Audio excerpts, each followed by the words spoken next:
وبه نستعين وأما بعد قال الله تعالى أعوذ بالله من الشيطان الرجيم بسم الله الرحمن الرحيم سبحان الذي يسرى بعبده ليلا من المسجد الحرام إلى المسجد الأقصى الذي باركنا حوله لنريه من آياتنا إنه هو السميع البصير قال رسول الله صلى الله عليه وسلم في الدعاء اللهم بارك لنا في رجب وشعبان وبلغنا إلى رمضان صدق الله العظيم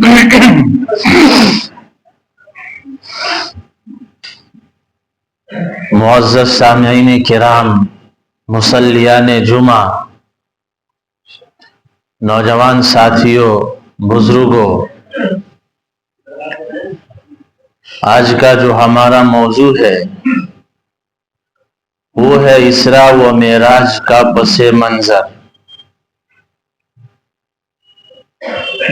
اللہ تبارک و تعالی نے انسانوں کی ہدایت، فلاح و بہبود کے لیے صراط مستقیم پر گامزن کرنے کے لیے اللہ تعالیٰ نے بے شمار پیغمبر بھیجے، اور سارے پیغمبروں اور رسولوں کا مقصد ایک ہی تھا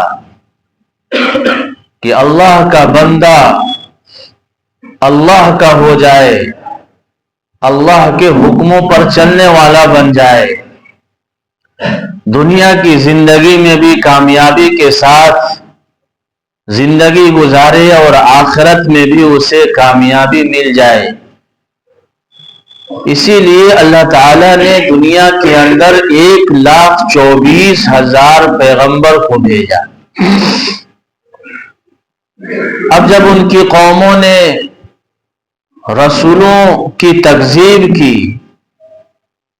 اور نہیں مانا کہ یہ رسول ہیں، یہ پیغمبر ہیں، انہیں یقین نہیں آیا، تو یقین دلانے کے لیے اللہ تعالی نے معجزے دیے، اور جتنے بھی پیغمبر آئے اللہ نے ہر نبی کو معجزے عطا فرمائے تاکہ اس کی قوم یہ معجزے دیکھ کر نبی کی نبوت تسلیم کر لے، نبی کی نبوت کو مان لے۔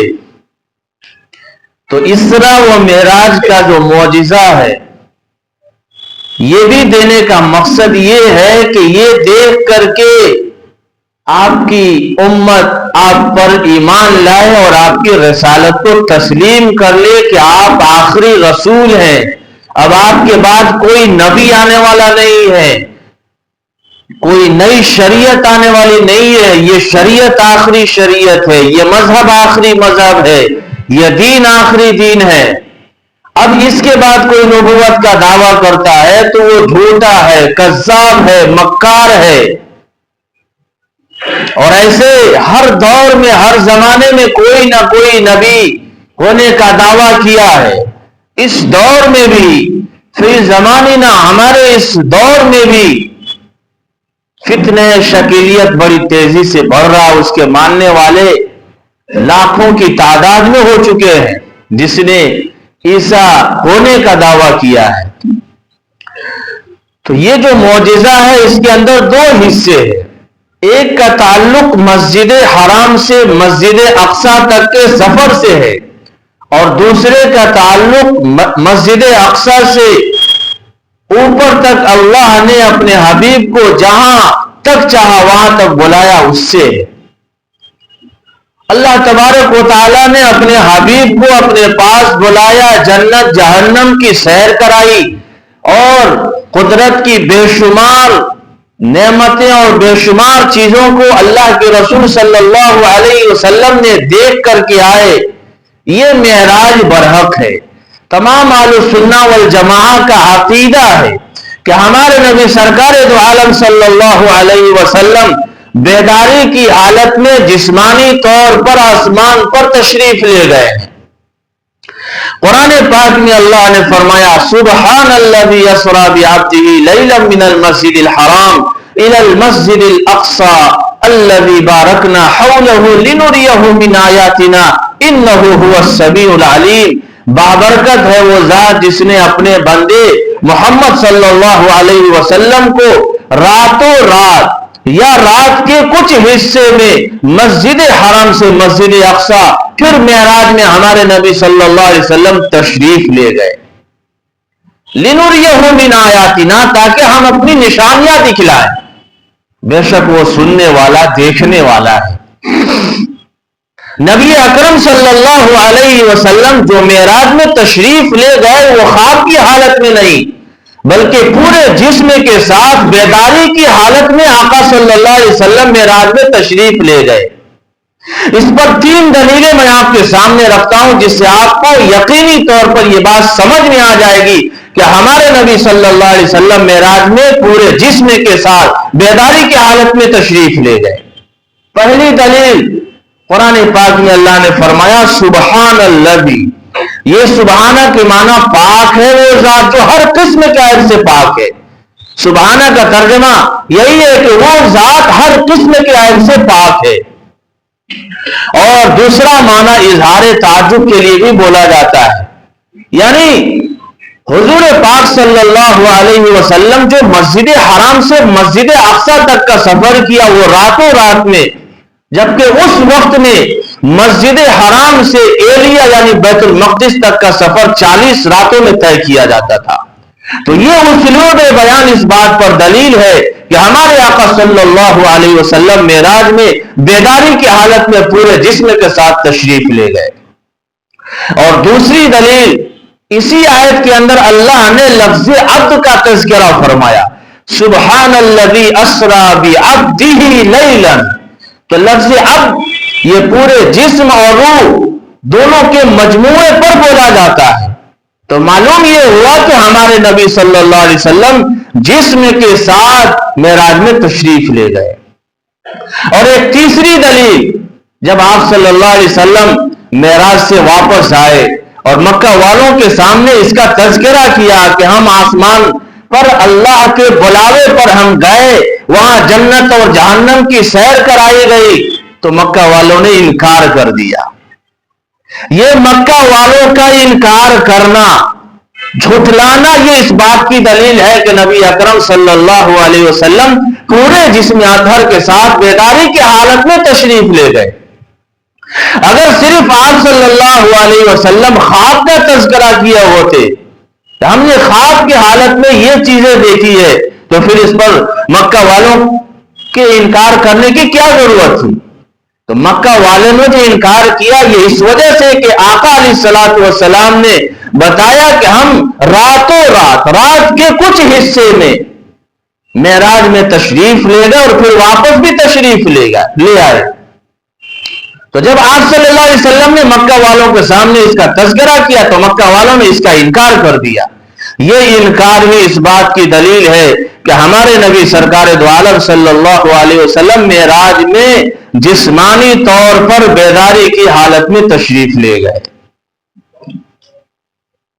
پھر آگے جناب نبی اکرم صلی اللہ علیہ وسلم فرماتے ہیں کہ میں واقعے کا تذکرہ کرنے سے پہلے میں یہ بتلا دوں کہ معراج کا جو واقعہ ہے یہ کب پیش آیا، کس مہینے میں پیش آیا، اس میں بھی اہل علم کے درمیان میں شدید اختلاف ہے، بڑی اختلاف ہے اس کے اندر. کسی نے ربیع الاول، کسی نے ربیع الاخر کا مہینہ قرار دیا، تو کسی نے رجب کا مہینہ قرار دیا، تو کسی نے رمضان کا مہینہ قرار دیا. لیکن مشہور جو قول ہے وہ رجب میں 27ویں رجب ہے.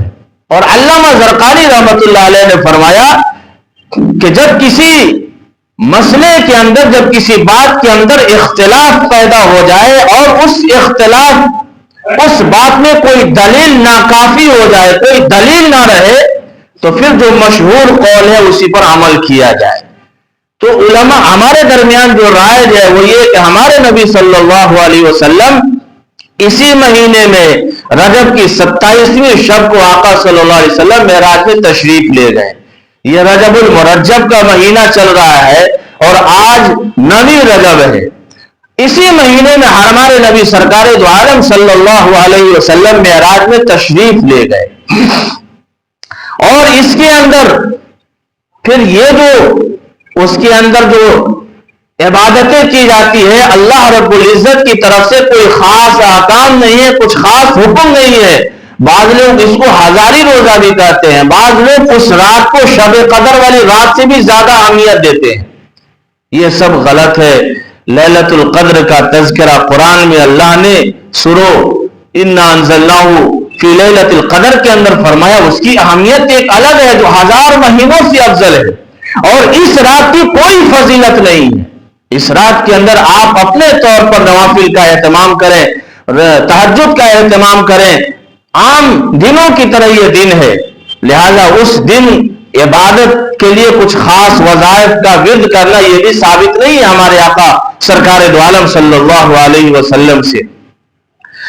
حضور پاک صلی اللہ علیہ وسلم فرماتے ہیں کہ میں حضرت ام ہانی رضی اللہ تعالیٰ عنہ کے گھر میں تھا. حضرت جبریل میرے پاس آئے, چھت کھولا گیا, پھر مجھے خانہ کعبہ کے اندر حاتم کے پاس لے جایا گیا, اور مجھے پھر زمزم کے پاس لے جایا گیا. میرا سینہ چاک کیا گیا, اور سینہ چاک کر کے میرا دل نکال کر زمزم کے پانی سے صاف کر کے دھلا گیا, اور دھلنے کے بعد میں پھر میرا سینہ بند کر دیا گیا. یہ شق صدر کا واقعہ ہے, یعنی سینہ چاک کیے جانے کا واقعہ ہے.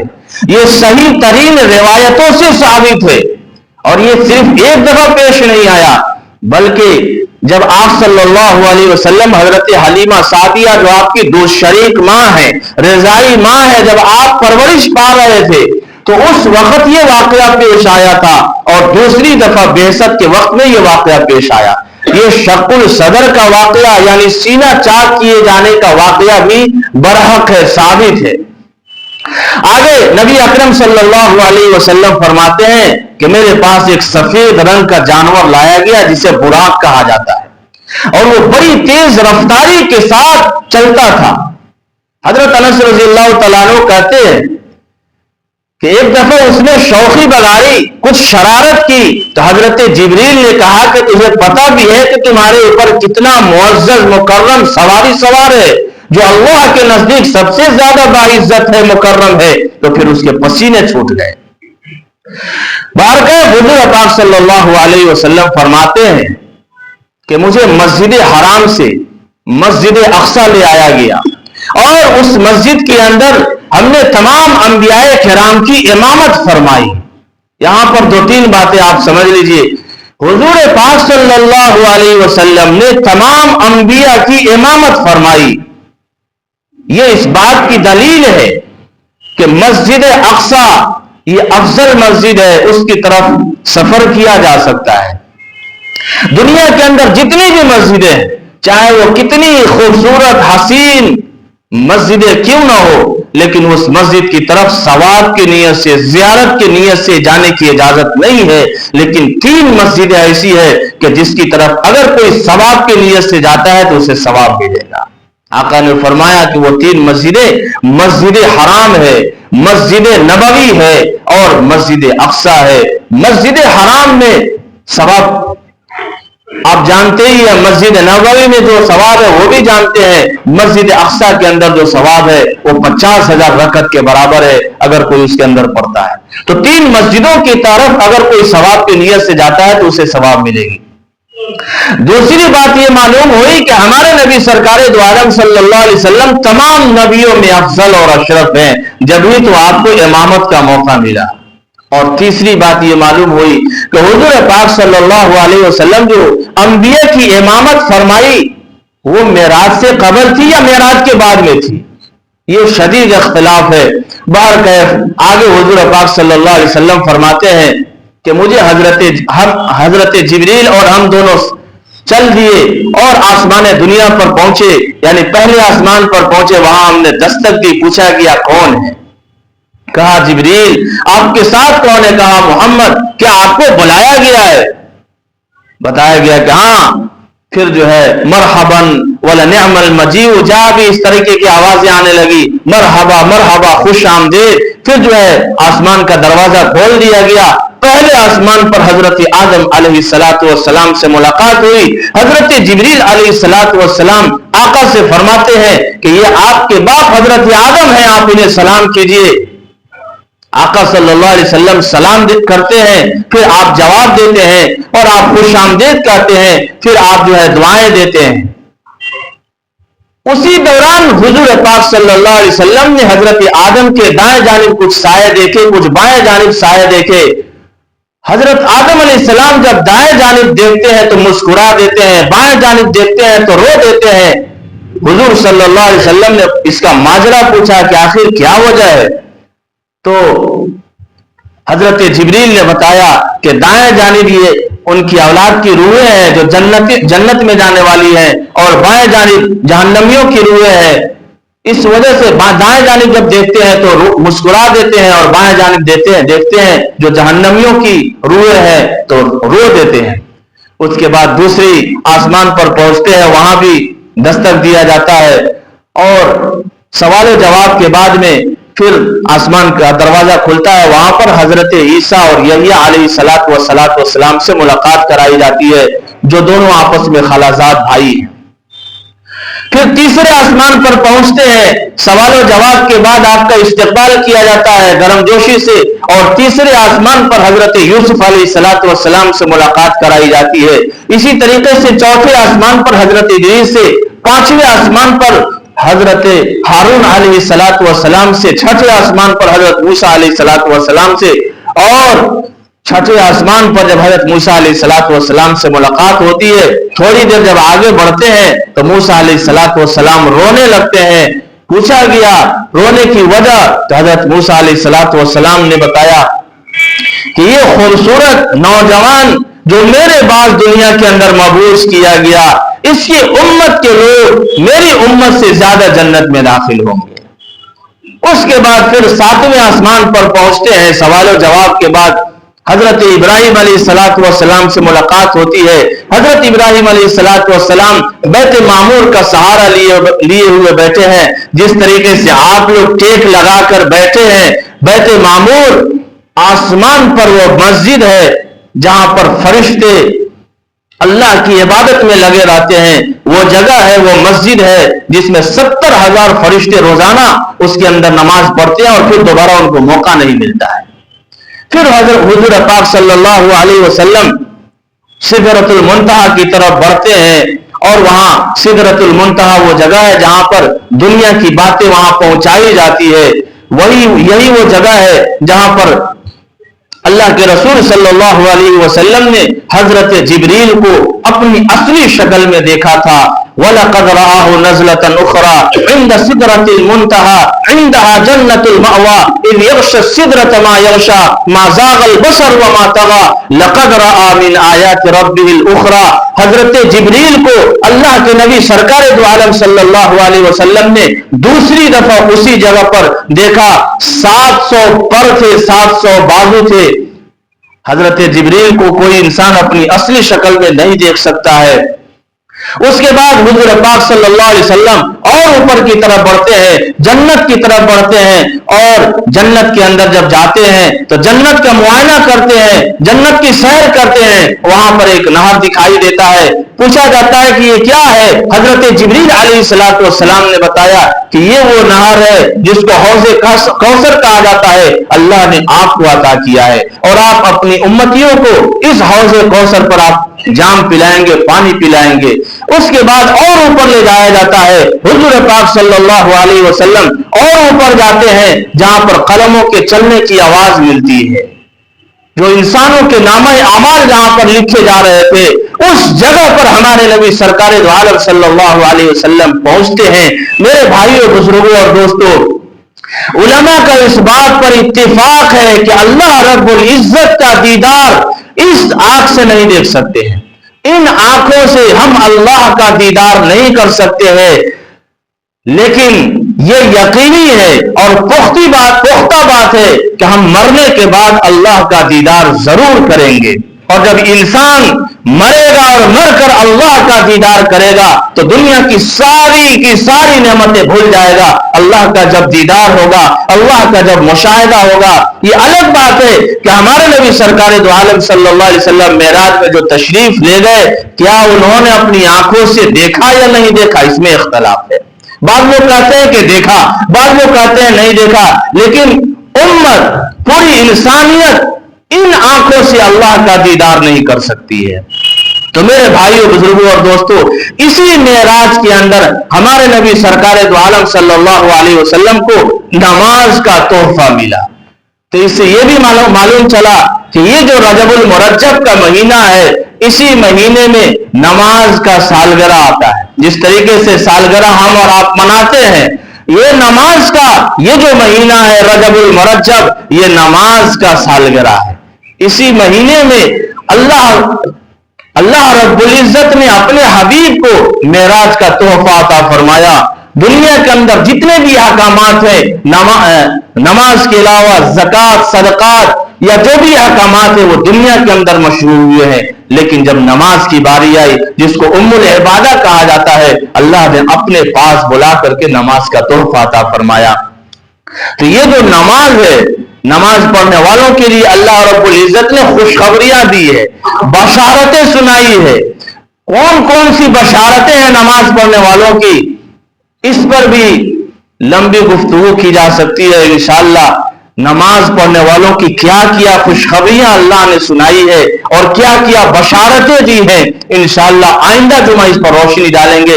میرے بھائیوں, بزرگوں اور دوستوں, ہمارے نبی سرکار دو عالم صلی اللہ علیہ وسلم آخری نبی ہیں, اور اب آپ کے بعد کوئی نبی آنے والا نہیں ہے. یہ شریعت آخری شریعت ہے. اس دور میں اگر کوئی نبی ہونے کا دعویٰ کرتا ہے تو وہ جھوٹا ہے, مکار ہے. آج فتنہ شکیلیت بڑی تیزی سے پھیل رہا ہے. صرف بہار ہی نہیں بلکہ پورے انڈیا کے اندر شکیل بن حنیف کو ماننے والے لوگ پیدا ہو رہے ہیں. ابھی کچھ دن پہلے ہماری اس مسجد کے اندر ایک صاحب آئے, ہمارے مؤذن صاحب نے نشاندہی کرائی. انہوں نے کہا کہ یہ فتنہ شکیلیت ہے, یعنی شکیل بن حنیف کا ماننے والا ہے. تو میں عشاء کی نماز پڑھا کر کے میں پیچھے گیا تاکہ ہم 2-3 منٹ اس سے بات چیت کریں. وہ بندہ سنت یا وتر پڑھا کہ نہیں پڑھا, 2 رکعت پڑھ کر کے, لمبی لمبی داڑھی تھی. جب دروازے پر میں کھڑا تھا وہ بندہ آیا, اس سے ہم نے سلام کیا, اور سلام کرنے کے بعد ہم نے کہا کہ آپ 2 منٹ مجھے وقت دیجئے. اس بندے نے ہم سے جو ہے بات کرنا گوارا نہیں کیا, اور اس نے یہی کہا کہ میرا ابا جو ہے میدانتا کے اندر ایڈمٹ ہے. بہت سے لوگ تو امام صاحب سے دعا کی درخواست کرتے ہیں, اس بندے نے دعا کی بھی درخواست نہیں کی, اور اس بندے نے 2 منٹ وقت بھی مجھے نہیں دیا. اور یہ ایسے لوگ ہیں جو علماء سے بات نہیں کرتے ہیں, یہ عام طبقہ سے یہ لوگ بات کرتے ہیں. وہ جانتے ہیں کہ علماء سے جب ہم بات کریں گے تو پھر ہمارا جو ہے پول کھل جائے گا. تو میرے بھائیوں, بزرگوں اور دوستوں, ہمیں اس پر بھی نشاندہی نظر رکھنی ہے کہ ہماری مسجدوں میں اس طرح کا آدمی تو نہیں ہے. یہ عقیدے سے جڑا ہوا مسئلہ ہے. اگر عقیدہ ٹھیک نہیں رہا تو پھر ہمارا سارا ایمان ختم ہے, ایمان ہی خطرے میں. اللہ تبارک و تعالیٰ سے دعا فرمائے کہ اللہ تعالیٰ ہم سبوں کو صراط مستقیم پر چلنے کی توفیق عطا فرمائے. وآخر دعوانا الحمدللہ رب العالمین. جو لوگ